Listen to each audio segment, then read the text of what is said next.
massive expectations. Ends tonight here.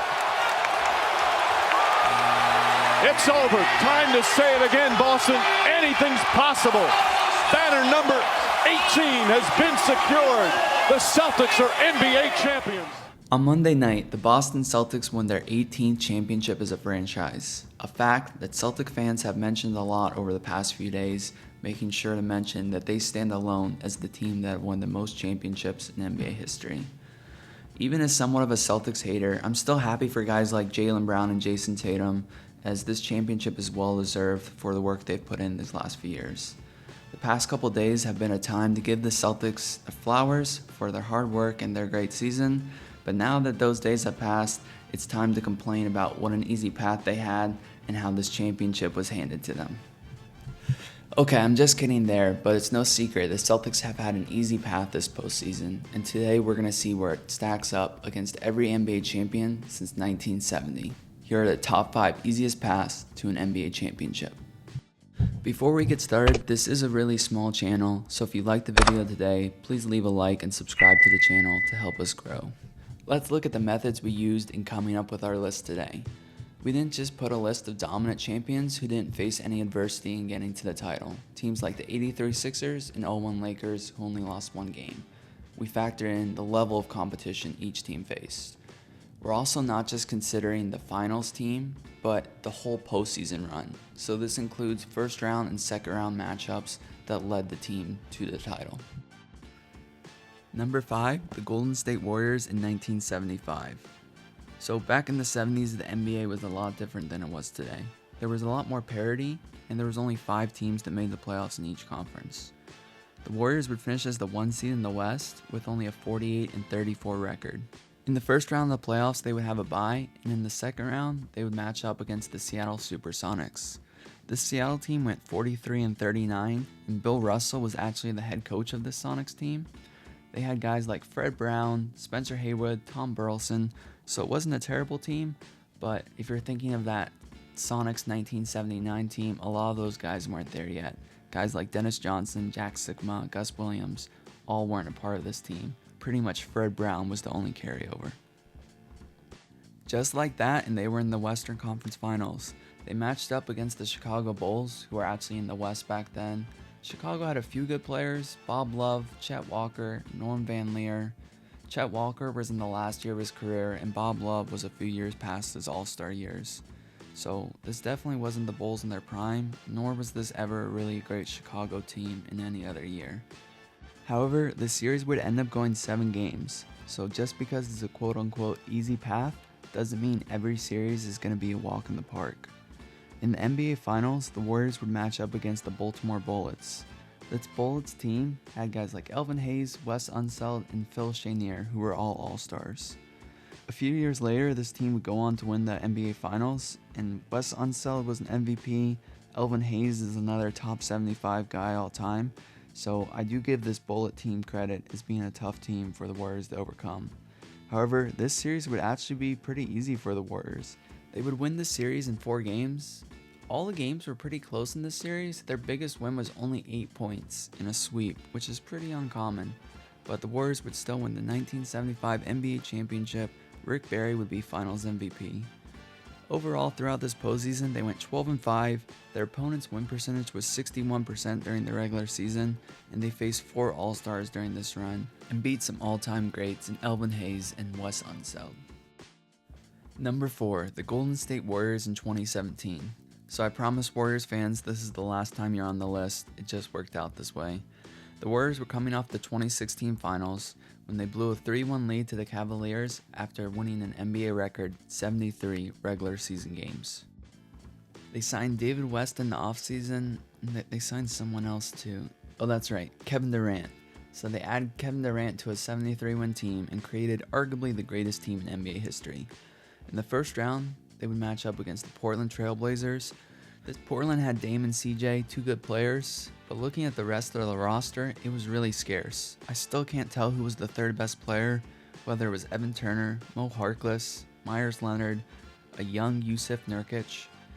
Honestly, not a deep roster at all, and the Warriors would sweep them in 4 games, making it look easy. I don't want to be too hard on the Blazers, as it would be tough for anyone to compete with this Warriors team. Like I said, potentially the greatest team in NBA history. In the second round, they were matched up against the Utah Jazz. And when I thought about the 2017 Jazz at first, I was thinking, oh, that's another Donovan Mitchell-Rudy Gobert team. But Donovan Mitchell hadn't been drafted yet. This was Gordon Hayward's All-Star year with Utah. They still had Rudy at this point. But just like that Blazers team, I'm still wondering who was their number 3 guy. Rodney Hood, George Hill, not a deep enough roster to contend with this 67-win Golden State team. In the conference finals, they would be matched up against a 61-win San Antonio Spurs team. So some of you may be wondering why they're on this list if they played such a good team in the conference finals. Well, in Game 1, the Spurs' best player, Kawhi Leonard, would injure his ankle and be out for the rest of the series. The rest of the way, the Spurs were led by LaMarcus Aldridge, but other than that, the major guys stepping up was a 39-year-old Manu Ginobili and Jonathan Simmons. If you remember this time, Jonathan Simmons averaged 15 points per game in this series, and it looked like he would be a major player moving forward. Unfortunately for him, he wouldn't. The Warriors would move on to the NBA Finals and match up once again with the Cleveland Cavaliers. The Warriors definitely deserve credit for this. Cleveland was the defending champions. They had 3 All-Stars this year, LeBron, Kyrie, and Love. But this Cavs team only won 51 games. It's not like they were historically great. They didn't have a great bench. Other than those 3 guys and maybe J.R. Smith, Richard Jefferson, Tristan Thompson, not a really good team, and things were starting to unravel in the relationship between LeBron and Kyrie at this point. The Warriors would lose once to the Cavs. Other than that, they were perfect all postseason. Their opponent's winning percentage this year was 62%, but remember that 61-win Spurs team was missing Kawhi for the conference finals, and they faced 4 All-Stars during this run, the 3 Cavs in the finals, and Gordon Hayward in the Western semis. Number 3, the Los Angeles Lakers in 2009. So the Lakers this year went 65-17 and were the number 1 seed in the West. Being the number 1 seed, they were entitled to an easier matchup in the first round. They drew out the Utah Jazz, who were just 2 years removed from a conference finals and still had Carlos Boozer, Darren Williams, a young Paul Millsap, Karolinko, Korver on that roster, so not a bad team overall. The Lakers would win the series in 5 games, and honestly, the Jazz were a pretty average 8 seed historically. Their next matchup would be against the Houston Rockets. This was near the end of the Tracy McGrady injury, and he was already slowing down at this point, but didn't even play in this series due to injury. Yao Ming was an all-star for the Rockets this year, but he would only play in 3 games in this series. So who was leading the Rockets, you ask? Well, it was a collection of Metta World Peace, Luis Scola, and Aaron Brooks. Not the greatest big 3 considering this is a second round matchup against the 65-win Kobe Bryant-led Lakers. Even with the Rockets missing arguably their 2 best players, the series ended up going 7 games before the Lakers were able to move on to the Western Conference Finals. In the Western Conference Finals, they matched up against the Denver Nuggets. The Nuggets had Carmelo and Chauncey Billups leading this team, and guys like J.R. Smith, Kmart, and Nene filling out the rest of the starting lineup. This would be by far the most successful run of the Carmelo-led Denver Nuggets. Nothing against this team, as they were probably the best team Kobe and the Lakers beat this year. They just weren't up to that standard that Bryant was used to going up against teams like Duncan's Spurs, Nowitzki's Mavericks, Nash's Suns. The finals matchup is what really makes this a weak run in my opinion. Now on paper, the Magic actually stacked up pretty good. They were a 59-win team and they had 3 All-Stars this year. But I'm just not buying that Jameer Nelson, Rashard Lewis, Hedo Turkoglu, JJ Redick, that these guys form some sort of all-time great team. And Dwight Howard, don't get me wrong, was a great player during this time, definitely the best center of his era, but he wasn't that elite number 1 guy for a championship team. The Lakers would win the finals in 5 games and go 16-7 overall in the postseason. Their opponent's winning percentage was actually pretty good, 65%, but I don't think the level of competition they actually played was at that standard. And they played 5 All-Stars throughout their playoff run, but like I said, some of those Magic guys were a little weaker, and Yao missed 4 games of the Rockets series. Coming in at 2, the team that inspired this list, the 2024 Boston Celtics. So the Celtics were 64-18 this year, and in the first round they matched up against a familiar foe in the Miami Heat. Unfortunately for the Heat, their star player Jimmy Butler was out as he got injured in the playing game against the 76ers. Coming into this series, I still thought the Heat might have another Michael Myers moment in them, but other than Game 2, they were dominated pretty much the entire time and would lose the series in 5 games. People complained since it was an 8 seed without their best player, but they still had Bam Adebayo, who's an all-star, and Tyler Hero is a great offensive weapon. Plus, this team was the Eastern Conference champions 1 year before. In the second round, they were matched up against the Cleveland Cavaliers. The Cavs hadn't really gone anywhere in the Donovan Mitchell era, and even though Mitchell looked good in those first couple games, he too also got hurt and missed the last few games of the series. With Donovan Mitchell and Jared Allen missing games, the Cavs never really had a chance. They were able to steal Game 2 at the start of the series, but by the end of it, the Celtics were back to their dominating ways, as Darius Garland and Evan Mobley weren't enough to compete with this loaded Boston roster. On the other side of the bracket, craziness was ensuing, as the best player in the conference, Giannis Antetokounmpo, was out with an injury and missed that opening series against the Pacers. The Sixers and Knicks would have a hard-fought battle in the first round, with the Knicks advancing, but by the time they matched up against the Pacers, they had broken down, and Indiana would advance to the conference finals. Even though they didn't have the big names as some of the other teams, this was actually a pretty good Indiana Pacers.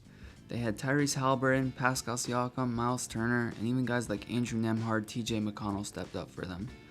They would play the Celtics really close in those first 2 games, with Boston barely pulling out Game 1. In Game 2, however, Tyrese Haliburton would get injured and miss the rest of the series. At this point, it was just a matter of when, not if, the Celtics would move on to the Eastern Conference Finals. It would end up being 4 games, and they would advance, take down the Pacers, and go 12-2 in conference play. There was no doubt that the West was the tougher conference this year, and most people thought the Western champion would go on to win it all. I was making videos on this channel saying the winner of Timberwolves Nuggets would be the NBA champions, and that was pretty much the NBA Finals. I ended up being wrong because the Mavericks would go on to win the West. Only a 50-win team, but they made major changes at the trade deadline that greatly improved their roster, and they had 2 all-star players in Luka Doncic and Kyrie Irving, not an all-star in 24, but in the past. A lot of people wondered whether the Celtics would come out flat, as they weren't battle-tested like the teams in the West were. Dallas had gone through the Clippers, Oklahoma City, and the Minnesota Timberwolves. This wouldn't be the case, however, as the Celtics would be dominant right from the jump in the NBA Finals, winning Game 1 and Game 2 pretty easily. The narrative shifted quickly from the Mavericks were an all-time great team to Luka Doncic had no help and needed others to step up in this series. Boston would go on to win the series in 5 games and go 16-3 overall in the postseason. Their opponent's winning percentage, however, was below 60%, as that 51 Mavericks team was the best record they faced. They also only went up against 4 All-Stars, 2 of which missed games due to injuries in Mitchell and Haliburton. Which brings us to the number 1 team on our list, the Boston Celtics, yet again, this time in 1976. I don't think any Celtics fan would try to say this was one of their better teams, but they still won the title this year and finished 54-28 in the regular season. In that second round matchup, since they had a bye in the first round, they were matched up against the Buffalo Braves and Bob McAdoo, 1 year removed from winning the MVP. McAdoo was the best player the Celtics would face during this title run, but they were far from a great team even when McAdoo was at his peak in Buffalo. During the whole time the Braves were in Buffalo, they only won 1 playoff series, and that was this year in the 75-76 season. The Celtics would win the series in 6 games and move on to the Eastern Conference Finals, where they would play the Cleveland Cavaliers. There's not one particular player on this Cavs team that stands out.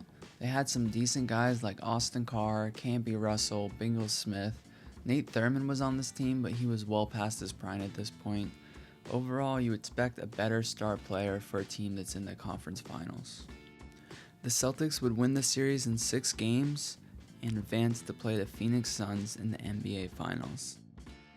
If you're more of a casual fan and are wondering who was on the 1976 Phoenix Suns, let me tell you. They had Paul Westphal, who was probably their best player and who was a former Celtic playing his first 3 years in Boston.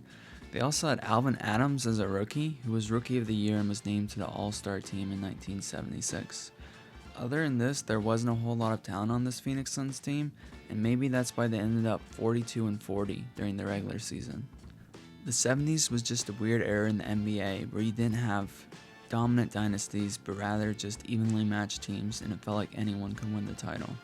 This series would produce one of the greatest games ever played in Game 5, which would see 3 overtimes before the Celtics would prevail 128-126. The Celtics would win Game 6 to get their 13th franchise championship. Overall, the Celtics went 12-6 this postseason. Their opponent's winning percentage was only 55.7%, and they faced 3 All-Stars during their playoff run, only 1 in the final 2 series. That concludes our list. Thanks for watching, and we'll see you guys next time.